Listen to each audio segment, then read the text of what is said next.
They call him Josey Wales, and he keeps on coming. The Outlaw. Josey Wales was not just a Western about revenge and survival. It was a hostile takeover of the studio system carried out in broad daylight. What looks like a classic frontier myth is actually born from firings mid-production, union battles, collapsing authority, and a leading man who seizes control while cameras are still rolling. This video reveals 20 weird facts about the Outlaw. Josey Wales, including the secret that permanently changed Clint Eastwood's relationship with Hollywood. Fact number 20. The Outlaw. Josey Wales begins its life as a conventional studio Western.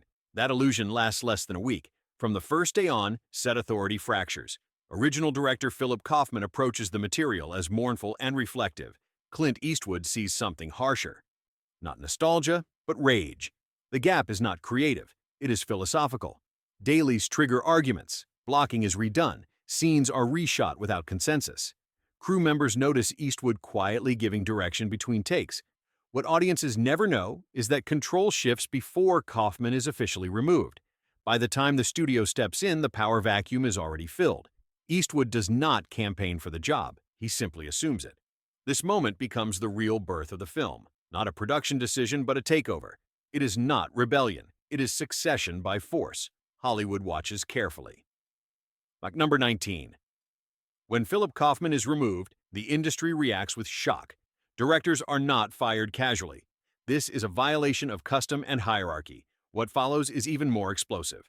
Eastwood becomes director while remaining the star. Unions object. The Directors Guild intervenes. Investigations begin. Careers are at stake. What audiences do not know is that this controversy nearly derails Eastwood permanently. The Guild threatens disciplinary action. Studio lawyers scramble. The production pauses under legal pressure. Eastwood does not back down. He argues necessity. He argues continuity. He argues that the film will collapse otherwise. The dispute becomes a referendum on creative control in Hollywood. In the end, the Guild rules that Kaufman is replaced by a proxy director on paper while Eastwood directs in practice. This workaround saves the film. It also exposes how fragile the system truly is. Fact number 18. The violence in The Outlaw.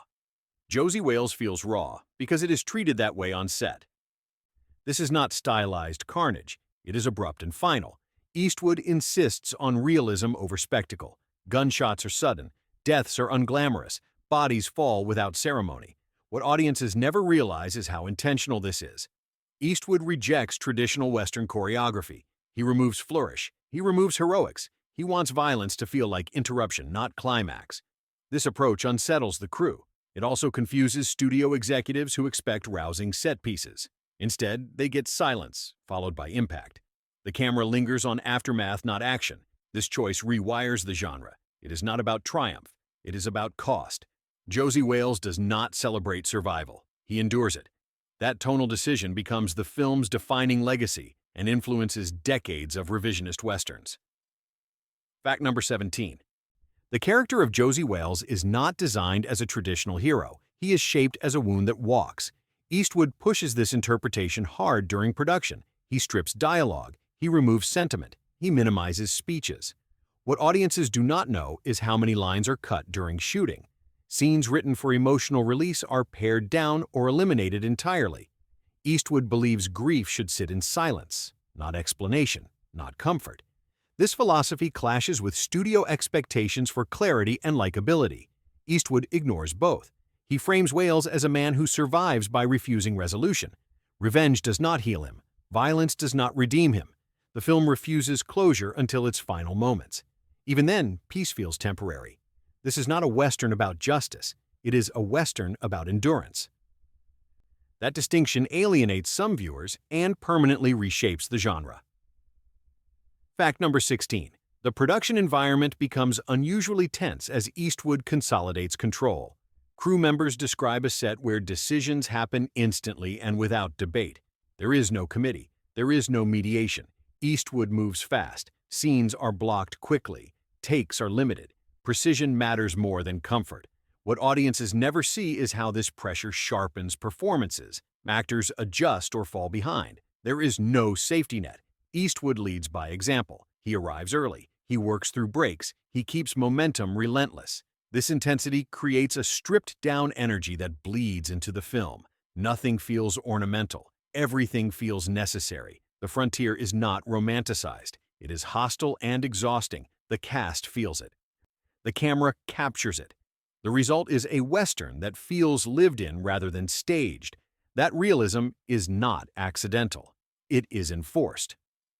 Fact number 15. The film draws its emotional power from real historical bitterness.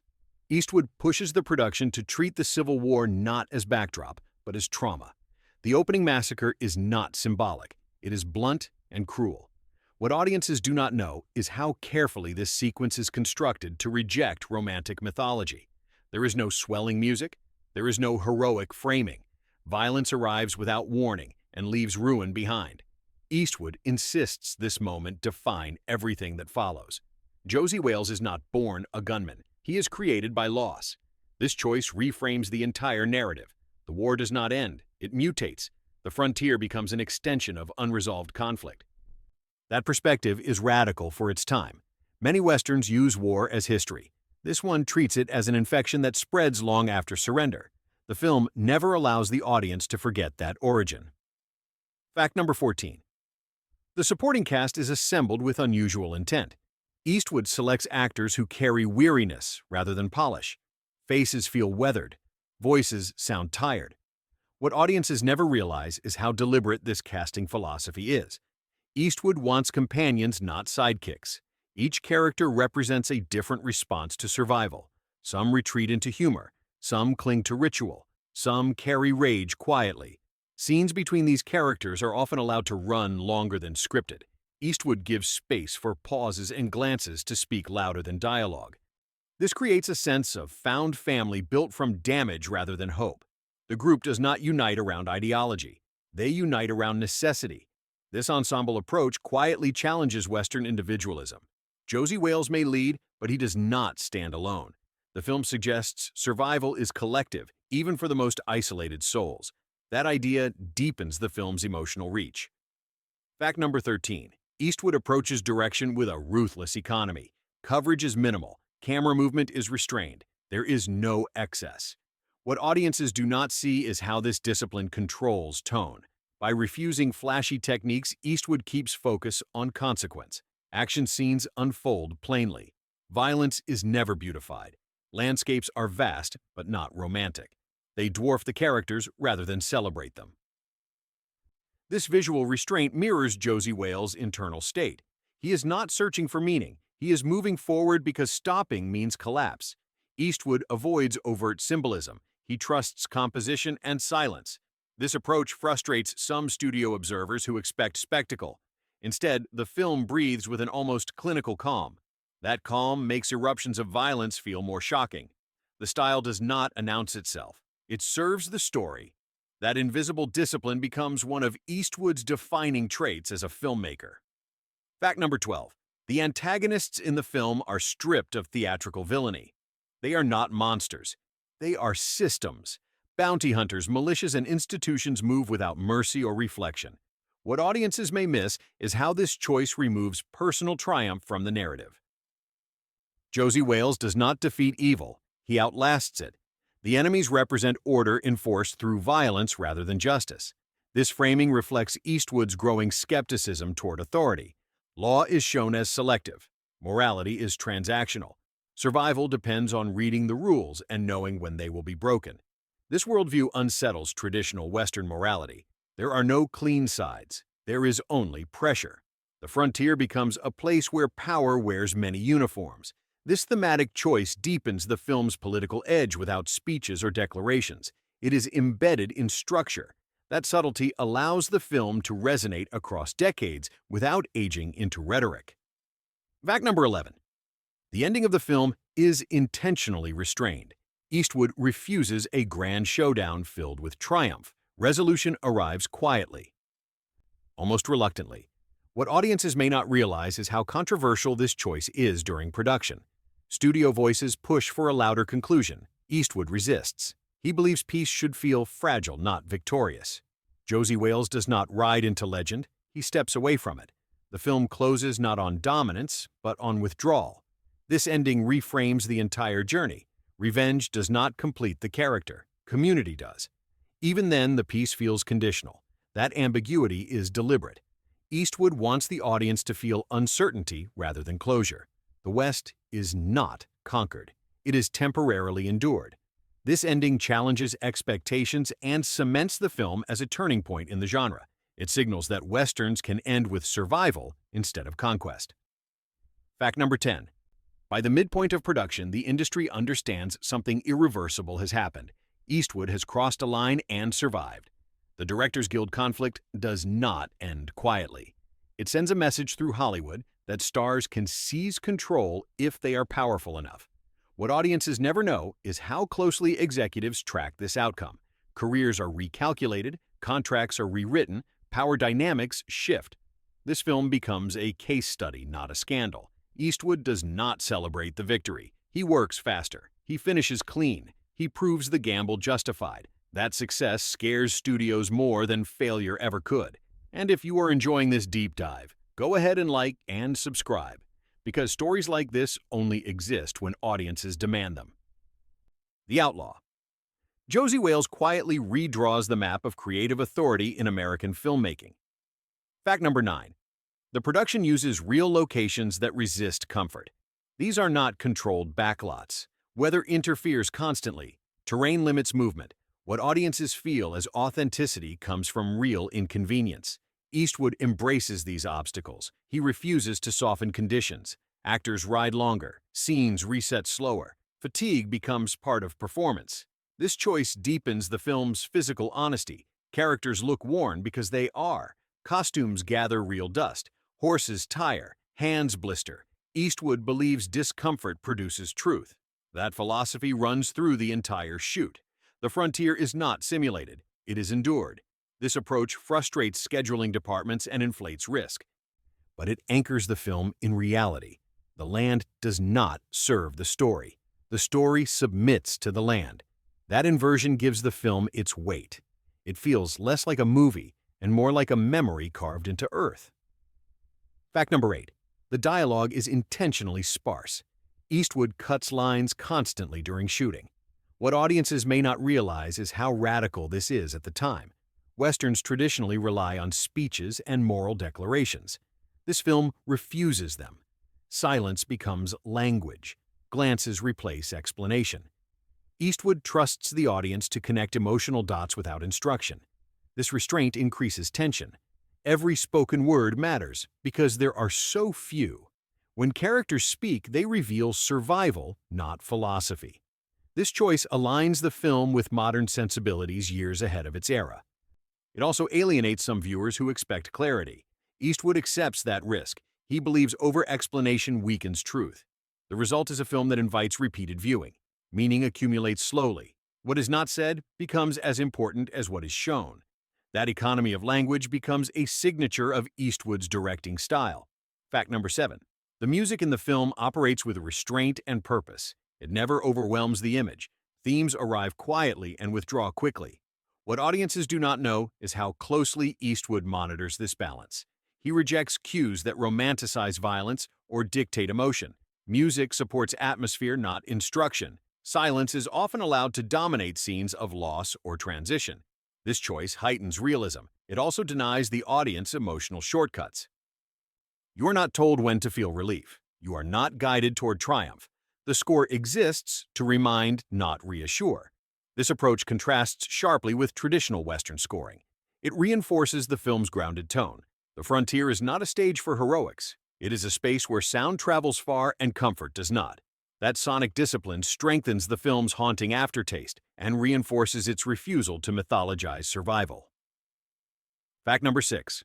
The film quietly dismantles the myth of the lone gunman. Josey Wales survives not through dominance, but through connection. This theme is not accidental. Eastwood shapes scenes to emphasize dependence. Food is shared. Shelter is earned collectively. Protection is mutual. What audiences may overlook is how this contradicts classic Western ideology. Individualism fails repeatedly. Community endures. Even Josey cannot carry his trauma alone. The people around him are not baggage. They are lifelines. This reframing adds emotional complexity without sentimentality. The group forms organically from shared loss rather than ideology. Eastwood treats this bond with seriousness. There are no speeches about unity. It simply happens because it must. This quiet insistence on cooperation challenges the genre at its core. It suggests that survival on the frontier requires vulnerability as much as strength. Fact number 5. The film alters how Native characters are portrayed in Western cinema. This is not window dressing. Eastwood insists on dignity and agency rather than stereotype. Characters are not mystical guides or faceless threats. They are survivors navigating the same hostile world as Josey Wales. What audiences may not realize is how deliberate this approach is. Eastwood consults closely on dialogue and behavior to avoid caricature. Humor exists, but it is not mocking. Wisdom is present, but it is not exoticized. These characters choose when to help and when to walk away. They are not tools for the protagonist's growth. This representation challenges decades of genre convention. It also signals a broader shift in how Westerns can frame identity and power. The frontier is no longer owned by a single narrative. Multiple perspectives coexist. That choice quietly expands the film's moral horizon. Fact number 4. The film is shot with an eye toward exhaustion rather than grandeur. Long days and limited takes create a sense of wear that bleeds into performance. Eastwood believes repetition dulls truth. He prefers instinct over polish. What audiences feel as authenticity is the result of controlled urgency. Scenes are captured while energy is still raw. Actors do not settle into comfort. This method increases risk. Mistakes are harder to hide. Eastwood accepts that trade. He values immediacy over perfection.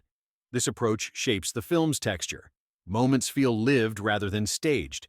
You can sense breath and hesitation. The camera does not linger to admire itself. It records necessity. This working style influences Eastwood's future films across genres. He proves that discipline and speed can coexist with depth.